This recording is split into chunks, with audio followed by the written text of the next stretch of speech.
wala muy mën di wax sax des fois muy dem ba yëkkati di teg nga koy yónni muy dem ñooñu ñoo la koy jàngal looloo tax tey ki nga xamante ni mooy docteur madame Sow teew fi tey ñu bàyyi ko loo gën a xam Massamba gën laa xam boppam ñu bàyyi ko mu présenté wu ñu dégg dugg ci waxtaan bi. ñaata maa ngi lay remercier ci invitation bi. Merci beaucoup. Donc man c'est docteur Ndeye Awa Dieye madame Sow et je suis pédopsychiatre maa ngi liggéeyee hôpital pour enfants bi nekk Diamniadio. lan mooy pédopsychiatre. Pédopsychiatre mooy psychiatre pour enfants ak adolescents. D'accord suñu ne psychiatre mooy ki nga xamante ne moom mooy topp xale ci xel. waaw maanaam tout ce qui est wàllum feebaru santé mentale tout ce qui est santé mentale feebaru xel ak accompagnement problème difficulté scolaire même xale yi nga xam ne dañ leen di sàkku après ñu jóge ci ay problèmes donc accompagnement tout ce qui est santé mentale xale ak adolescent ba 18 ans même les consommations adolescents yi jël cannabis ak yooyu on accompagne ba voilà. yàlla def ci jàmm yàlla def ci jàmm. kon jéena ba dañuy door rek ci dugg ci feebar boobu loolu laago boobu ñu naan autisme mu wax ñu ci rek ci feebar boobu naka lañ ko mën a ràññee ñan lay dal. D'accord maa ngi lay remercier ñaatam balaa may xuus ci sujet bi damay remercier quand même sama direction sama waa hôpital ñoom ñi ma accompagner di remercier bu baax suñu directrice di remercier suñu ministère de tutelle ndax jàpp nañ bu baax ci suñu Diouf Sarr jàpp nañ bu baax ci suñu liggéey bi feebaru autisme nag dafa nekk feebar boo xam ne ba léegi ñu ngi def ay recherche ci feebar bi pour xam lan moo koy causé ba tey jii sur le plan scientifique jubóoguñu si lan moo koy indi dafa am ay théorie nag yu bëri ñu ne théorie yi mun na jóge ci mun na ko ndono théorie génétique mën nga ko doon am na théorie environnementale am na loo xam ne mun na environnement bi xale bi di évoluer surtout atam bu njëkk bi mun na tax mu développer feebar boobu am na yeneen théorie ba ci théorie vaccin yi en tout cas daal y a beaucoup de théories mais ba tey amaguñu consensus si lii mooy indi feebar bi am na sax am na loo xam ne ay médicaments la li ñuy lu waale ni feebar médicaments yi ñuy joxe jigéen yi say yooyu gis nañ nag ay études wane na bu ko yaay jëlee bu ñu ëmbee suñu juree doom mun na am feebar boobu mooy médicament bi ci Dépakine bi ci Tegretol léegi sax dañ ko tere jigéen ñi ëmb waaw Tegretol waaw ak Dépakine bi dañ ko tere jigéen ñu ëmb léegi bu loolu weesoo feebar bi dafa bëri nu muy feeñee mais mun na feeñ ci liir très tôt ça dépend de sévérité bi très tôt yaay ji mun na seetlu ni doomam bi mu yor bu koy nàmpal du siggi xool ko waaw c'est important que xale bi du siggi xool yaay ji xale bi daal dafa indifférent environnement am yaay ji dala naan fa nga ko tëral mun nga ko fa tëral suba ba ngoon jot du jooy du woote du def dara day toog rek yow nga jàpp ne loolu xale bi dafa wexul rek dafa wexul rek voilà yow nag nga jàpp ci rek tëral ko foofu rek bàyyi ko fa di dox say activité ndekete boobu moom stimulé wuñ ko feebar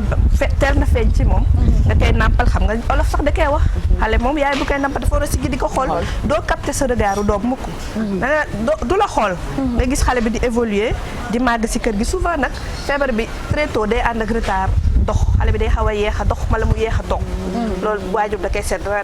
mu yeex a wax tamit dina dem ba am at 2 ans du wax dara du tudd kenn wala bu toogee di fa boo koy woo du gestu xam nga xale très tôt day xam turam xale yooyu nag boo leen di woo duñ la faale dafa mel ni xamuñu seen tur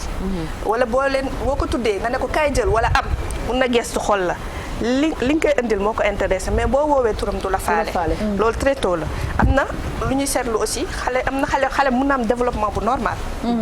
ba am 18 mois 1 an et demi xale bi mel ni la mu mënoon da koy perte. da koy fàtte. xale bi commencé mel ni kuy régressé bu fekkoon dafa doon commencé dem si pot di def ay besoin am ci pot bi day toog fu mu toog def ko. di ko def si kawam bu daan nelaw guddi day commencé naqari deret digg guddi day yeewu dootul nangooti nelaw. bu fekkoon ni xale bi da doon wax dootul waxati. day mel ni ku toog ba si yàgg la mu mënoon yëpp di def nii. di arrêté nag docteur dogguma la te yenn saa yi xale yi bu ñu amee genre de comportement yu mel noonu parents yi duñu seetlu. tem mu xët la di la dóor wala ñu lay brutaliser naan kii dafa réew wala quelque chose du genre te fekk ne que du loolu. surtout ñàkk wuyu turam. wala ñàkk fay nuyoo. waaw du ñu xam les règles sociales mooy nit dugg si na naa ko nuyu waaw wala gan am na si kër gi naa toogee ne ñoom règles sociales yooyu dañ ko amul ñoom dañuy ñëw di tëb di dal ci kaw nit ñi bu gan amee dañuy tëb di dal ci kaw gan gi wala nit ñëw di ko nuyu du la faale nga koy jox loxo du la faale loolu ci suñu société dañuy jàpp ni reewande la. ci signe yi la. ci signe yi la loolu am na boole ci nag ak li ma doon expliquer sànq retard wax bi mooy xale yu nga xam ne même bu ñu demee ba am ñeenti at du ñu wax lu dul ñu am soxla te seen soxla mooy bu ñu bëggee lekk par exemple dañuy ñëw xëcc bool bi ceeb ay xale yoo xam ne suñu wax du ñu def phrase seen soxla benn ndox buñ ko mënee am ñoo xam ne duñ ci sax waxante dañuy ñëw li ñuy wax ci suñu mandarga ñun usage de la main de l'adulte lépp lu ñu soxla loxo yaay wala loxo papa wala loxo jànk ñëw ba foofu teg fa sa loxo voilà wala ñëw ba foofu jël sa loxo joxoñ li ñu bëgg duñu defal seen bopp dara ñoom kooru keneen la ñuy utiliser ak beneen bi duñu faral di duggalanteeg nit ñi dañuy beru même ci biir kër gi dañ la daan dañuy beru bu ñu leen yóbboo école en général premier mooy loolu lay faral di wax sama doom yi patient autiste yi ñoom rek la ñuy dàqee jardin en général bu ñu duggee jardin première année deuxième année dañ leen fay jëlee parce que école bi da naan waajur bi kii mënuñ ko téye soit du toog benn classe wala du nangu booloo ak moromam mi wala day def ay besoin am ci kawam tout le temps ba day am difficulté ak enseignant kii maîtresse yi ci biir classe bi comparé ak ñeneen ñoom très souvent seen scolarité du yàgg dañ leen di génnee ci école bi parce que du jafe du facile pour école yi nag su boobaa loolu ñoom dañuy tourner vers école spécialisée yi te xam ni ñoom bëriwuñu tamit waaw bëriwul école spécialisée te organiser wuñ ko nekkul loo xam ne organiser wuñ ko sur le plan national école bu nekk day indi programme am déroulé mais amul maanaam loo xam ne état bi ñoo ko toog. c'est un programme spécial pour les enfants yi am. voilà amagul. bokk na nag suñu plaidoyer ñuy ñaan pour am centre boo xam ne dañ fay teg programme bu adapté pour xale yooyu di ko ñaan pour ñu jël leen fa foofu mais lenn ñaatam nga baal ma c'est-à-dire que li ngay wax ni sànq xale yi comportement bi ñuy am day ñëw ci par exemple ñu mën a jàmbat c'est-à-dire que yenn saa yi da nga gis benn waajur boo xamante ni sa doom day yëngatu c'est-à-dire que bëri wax wala bëri ay activités sox affaire yooyu noonu yow ngay jàmbat sa doom c'est-à-dire que nga naan que da ngaa bëri wax da ngaa mën a def lii da ngaa mën a def lële alors que ne que loolu c'est un comportement normal de l'enfant au contraire xale bu yënguwul amul yenn activité sobu yaakaar naa loolu moom moo war a mën a inquiéter le parent effectivement loolu laay wax parents yi sax xale bu yaru ba mu ëpp moo la war a gën a inquiéter que xale bu yëngu dafa curieux day xool environnement bi ci noonu lay jàngee mais xale bu ne toog benn place ne cell di foo moom kese du foo kenn du duggante kenn nga naan sama doom dafa yaru il faut faire attention di leen ko observer bu baax donc yéen ci fële ci école bi nga xamante ni fa ngeen nekk Diamniadio da ngeen di accueillir xale yoo xamante ni tey jii moom moo leen dal c'est pas facile mais seen liggéey la tey bu sa xol yaatuwul yaakaar naa ne liggéey boobu doo ko mën tey ak parents yi nga xamante ni dañ leen indi seen doom comment ça se passe foofu noonu ci biir école bi xale yi dañuy fanaan dañuy yendu et puis nan lay demee seen jàng ni ngi leen di jàngale parce que dégg naa ci benn mère mu témoigner ni doomam dafa dem ba nga xamante ni nga wax ni noonu la doomam mel mais dafa dem ba bu ko woowee da koy wuyu te ci école boobu la ko jàngee waaw effectivement maa ngi lay rectifier un petit peu amuñu école sax li ñuy wax hôpital de jour la voilà maanaam ñun suñu service de pédopsychiatrie waajur yi bu ñu fa ñëwee dañ leen di njëkk a gis waajur ak xale yi posé diagnostic gis ko ñun nag équipe lañu am na pédopsychiatre bi am na orthophoniste bi am na psychomotricien bi am na psychologue bi ku ci nekk si ñun dina gis xale bi def ay examen yi mu war a def feebar bi comme feebar yeneen yi rek dañu war a posé diagnostic dañu war a am ay examen yu ñuy def buñ ko defee def ay test ba ne xale bi d'accord nañ lii moo ko dal ñu côté sévérité bi parce que dafa am yu sévère am yu moyen am yoo xam ne dafa léger yoo xam ne xale bi mën na ko am ça passe inaperçu parce que dina wax dina dem école mais am na ko ça passe inaperçu donc en fonction de cotation bi ñu toog defal ko li ñuy wax projet individuel feebar bi dafa prise en charge dafa diis parce que dafa laaj xale bu nekk ak noo koy fajee parce que li may wax pareil xale bu nekk ak ni muy dundee autisme cas par cas la quoi cas par cas en fonction de son parce que da ngay gis waajur bu sonn ci doomam kooku doomam day gaaw a tane gis waajur boo xam ne day ñëw rek këpp la doom ji dem toog defe ne lépp ñun ñoo ko war a def kooku day jël temps donc c'est au cas par cas ñun suñ la diagnostiqué ba pare bu fekkee am nga âge parce que dañu am hôpital de jour boo xam ne prise en charge très précoce la ñuy jël ñun comme sur le plan Sénégal amuñu ay école spécialisée yu nga xam ne mun na dem ba xale bi am diplôme boobu permettre ko ñu insérer ko dans la société ñun prise en charge précoce la ñuy def dañuy jël xale yi très tôt corriger yooyu pour mun après dugal ko école ordinaire ñun loolu la ñuy def moo tax duñu école en tant que tel donc feebar bi mun nañ ko faj ba mu wér du ma ne doy wér parce que dañ naan day mel ni kuñ ne da nga diabétique da ngay dund ak sa diabète mais tu apprends à le gérer ba telle sorte du la sonal apprendre à vivre avec la maladie voilà effectivement ñun loolu la ñuy def dañuy def rééducation dañuy def programme dañuy am rééducation sur le plan communication nu muy communiquer ak nit ñi ak nu muy déggee ñun nit ñuy communiquer ak moom boobaa dañuy jàngal parent bi sax si boppam dañ koy defal formation nu muy communiquer ak doomam nga gis au bout de quelque temps dala naan kër ga tane na dóor yi wàññeeku mu comprendre xale bi sax day gën a naayi ndax quand il se sent compris dans son environnement day gën a naayi commencé nelaw guddi commencé jàng wax donc sur le plan communication dañ koy def dañuy def rééducation sur le plan interaction sociale jàngalaat xale bi lan mooy règle de base de la société parce que dañ ko dul xam c'est difficile pour ñoom ñu xam ko il faut nga jàngal leen ko nga tëggat ko ay micro objectifs c'est comme un retard c'est ça donc corriger leen sur le plan interaction ak nit ñi corriger leen sur le plan même alimentaire dafa nekk ay xale yoo xam ne duñu lekk lépp dañoo sélectif dañuy taamu des fois li ñuy lekk sax en fonction de couleur bi am ñoo ci xam ne lu weex rek la ñuy lekk duñu lekk beneen couleur am ñoo xam ne lu wow rek la ñuy lekk lépp loo leen di toggal bu wowul duñ ko lekk biscuit yeeg voilà am ñoo xam ne lu nooy rek la ñuy lekk xale bu nekk ak nu mu koy dundee c'est ça te yéen di ngeen dem ba xam ni ku nekk kii ak lii parce que ñun dañuy togg xale yi defal la projet individuel xale bu nekk ak projet am moo tax mu diis maanaam xale bu nekk ak dossier am xale bu nekk ak dossier xale bu nekk ak nañ koy xoolee prise en charge am moo tax mënuñoo jël xale yu bëri ndax éducatrice bu nekk xale bu nekk ak programme am léegi nag dañuy def objectif travailler ko sur 3 mois bu atteindre yooyu ñu dolli yeneen nag ñun dañuy former parent bi tam li ñuy liggéey parent bi di ko liggéey kër ga tamit école bi sax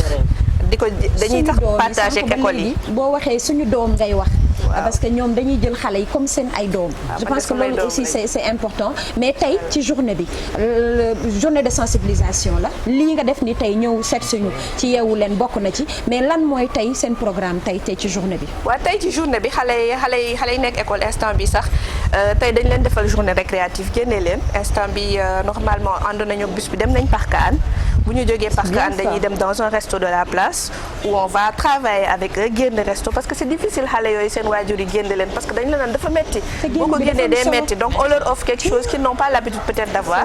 dem resto après ñu dem monument de la Renaissance dem aire de jeu jouer ak ñoom donc aujourd'hui c'est une journée à l'extérieur bu ñu leen ko jàkkalal éducatrices yi ak parents yi ñuy accompagner mais est-ce que xayma nañu ñaata à peu près ñaata xale ñooy dund ak feebar bi fii ci Sénégal est-ce que am nañ xayma yi donc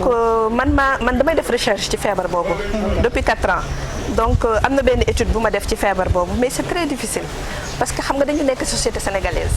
dafa bëri ay loo xam ne bu ko xale amee rek am na fajum wolof bi am na fajum tubaab bi mais ñun ci fajum tubaab bi li ñuy recevoir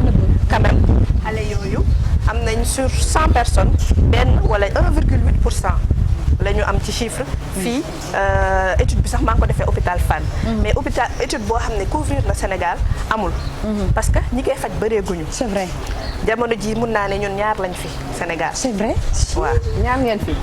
waaw loolu moo tax études yi poussé gul bëreeguñu nag ñi koy faj mais ñu ngi ciy góorgóorlu am na hôpital Fann li ñuy wax kër xale yi ah waaw hôpital Fann professeur Fall mu ngi fa moom moo sanc maison mère bi mu ngi fa am na hôpital de jour foofu amoon nañ hôpital de jour bu nekk hôpital psychiatrique bu Thiaroye sama collègue ba fa nekkoon nekkatu fa mais foofu tam am na hôpital de jour man maa mujjee na ñëw ma sanc Diamniadio mais man sama hôpital de jour dañ ko def spécifiquement pour xale yi ànd ak autisme ñun autisme mooy sunu spécialisation voilà surtout spécialisation voilà donc dafa am diir bu ñuy téye xale bi wala dañuy ànd ak moom rek dafa am limite wala amul limite li ngeen di ànd ak xale bi. am nañ programme bu ñuy dérouler ak xale bi bu ñu demee ba ñun liñ ko bëgg a inculquer rééducation bu ñu bëgg a def ci moom. bu ñu demee ba atteindre ko suñu résultat dañ koy dugal école normale. mais continuer di ko suivre. c'est-à-dire que dañ koy def pour mu mën a insérer waat ci société bi. voilà donc c'est ñu continuer di ko suivre par après mais par rendez-vous rek dootul nekk ci biir école bi. en tout cas loolu warul facile et tey balaa ñuy jeexal je pense que di nga ñu mën a wax tey lan mooy seen ay doléances lan mooy li nga xamante ne parce que ñaari école rek ci lu toll noonu te tey maa ngi recevoir des messages yu bëri ñoo xamante ne say doom day dund ak loolu te tey ji lii yoon la ñu indi leen foofu ci centre bi waaye tey lan mooy li nga xamante ne daal bëgg ngeen ko te muy dimbali xale yi di dund ak laago boobu. ak laago boobu merci ñaatam ci question bi dama ciy sawar tontu nag. parce que ñun comme ni ma la ko wax rek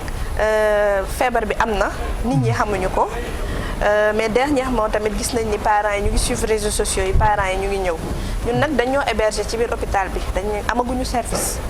te dañuy ñaan sax dañ leen a héberger. dañoo héberger dañu abal ay locaux ndax bi ñuy ñëw nit ñi xamuñu woon feebar bi. ñu commencé installé wu 1 an 2 ans maladie di gën di bëri ba ñu abal ñu ay locaux ndax xajatuñu woon fi ñu nekk. même fi mu toll nii fi ñu abal xajatuñ fa. ñu ngi ñaan yàlla ñu ngi ñaan état bi surtout ñu ngi ñaan ñu dimbali ñu tabaxal ñu centre boo xam ne dañ fay recevoir xale yooyu ñu mun a am ay salle de classe yu adapté ndax ñu mun a jël xale yu bëri fi mu toll nii sax li ñu def neexuñu mais arrêté ñu jël mënatuñu jël ndax atteindre nañ suñu capacité te bëri na ñu nekk ci liste d'attente et la demande est là. y a une longue liste d'attente qui est là waxuma sax Diamniadio xale yu bëri yi ñu am Dakar la ñuy jóge di ñëw Diamniadio chaque matin pour jàng si léeg-léeg waajur dina ñëw toog ak doomam 9h ba 13h xale bi wàcc mu njibbeek moom mu jaral ko loolu donc ñu ngi ñaan am ay bus de ramassage aussi pour dimbale waajur yi ñu ngi ñaan am centre de référence autisme bi nga xam ne am nañ personnel bu doy tamit parce que amuñu personnel bu doy ñu ngi ñaan am personnel bu doy am locaux yu adapté locaux yu yaatu ba ñu mën a recevoir xale yu bëri proposer leen prise en charge boobu ñu ngi tàllal loxo aussi ministère de l'éducation parce que xale yooyu bëri nañ ñu nekk ci biir école yi te xamuñu leen bëri na ñu nekk ci biir école yi mooy ñi nga xam ne dañoo am forme léger bi qui passe inaperçu mais bu ñu demee ba ay CM2 ay 6e 5e dañuy déscolarisé wu parce que ils ne se sentent pas compris parce que ils ont des difficultés scolaires yi nga xam ne enseignants yi xamuñu ko dañuy déscolarisé alors que ñooñu bu ñu leen jëlee en charge mun nañ continuer am une vie normale am une vie normale am seen i diplôme donc ñu ngi gestuwaat ministère de l'éducation qu'on puisse travailler ak ñoom ensemble proposer benn programme bu spécialisé boo xam ne à la base aussi day am diplôme xale yooyu ëllëg mun a liggéey ñu mun leen insérer dans les sociétés avec des diplômes spécialisés. très important benn question rek laa am voilà sànq yaa ngi doon wax sax ci sa biir wax parce que bu ñu déggee ni war parents yi rawatina jigéen mais lan moo ci rôle papa yi ban rôle la ñu war a jouer ñoom it ci xale yu am autisme yooyu. ñaari parents yëpp dañ ci war a jouer rôle. donc c'est ce que je dis toujours aux parents ñun dañuy proposer def formation parents defal ko papa ji defal ko yaay ji ñuy reproduire ñun li ñuy def école par exemple rek je donne l'exemple xale bu dul wax ñun dañ naan waajur yi kër ga bu ñëwee jël sa loxo dem ba teg ko la fa mu bëgg balaa nga kaa jox la mu bëgg ne ko lii nga bëgg tuddal li mu bëgg nga répété loo ko nga door ko jox muy yaay muy papa muy ñi ci biir kër yi mais dañuy soññaat parce que nag lu ci ëpp nag yaay yi lay gis damay soññaat papa yi pour ñuy ñëw di fekkee formation yi aussi bañ naa ko parce que am na formation yoo xam ne en ligne laa koy def pour ñuy liggéey pour ñu bañ a déplacé wu ñu mun di def session en ligne yi ñuy fekkee formation yi diggante jàpp ñaari parents yi bu ñu jàppee très vite mun nañ corriger yu bëri xale bi dugg école normale ñaari parents yi bu ñu jàppee parce que affaire bi warul nekk rek yaay ji ci doom ji mais ñaari parents yi bu ñu jàppee dina gën a gaaw docteur dina gën a gaaw sax en tout cas ñu ngi lay encourager bu baax di fàttali téléspectateurs yi ni tey la journée mondiale de la sensibilisation à l'autisme nekk feebar boo xamante ne xale yaa ngi koy dund ci biir kër gi doo ko sax xam yenn saay mais bu ñu dégloo docteur rek am na yu bëri yoo xamante ne tey mën nañ ko ci balaa muy jeexal dina joxe adresse bi nga xamante ne ci ngay joxe cours yooyu et puis nit ci di la mën a topp di fàttali ni mi ngi tudd docteur Ndeye Awa Dieye madame Sow chef pédopsychiatre hôpital enfant bu Diamniadio ñu lay remercier bu baax a baax ci kanam xam naa dina joxe mot de la fin bi mot de la fin bu ñuy tëj inchallah en tout cas docteur ñu ngi lay encourager bu baax a baax li ngay liggéey am na solo comme lu ñuy wax yenn saa yi sax nga liggéey nga jàngale nga liggéey ko mais danga ci boole jaamu yàlla donc vraiment machallah c'est la première fois peut-être ñuy découvrir les genres spécialisation yu mel noonu donc am na suñu réew mais comme ni mu ko waxee ñu jàppale leen bu baax pour ñu mën a rek daal di jot fu gën a yaatu pour ñu gën a mën a dalal xale yu gën a bëri j'espère que fondation yi nga xamante ni ñu ngi fii rawatina fondation bu Première Dame ñi ngi seetaan émission bi te danañ ci rek daal di yëngu Sophie foo tollu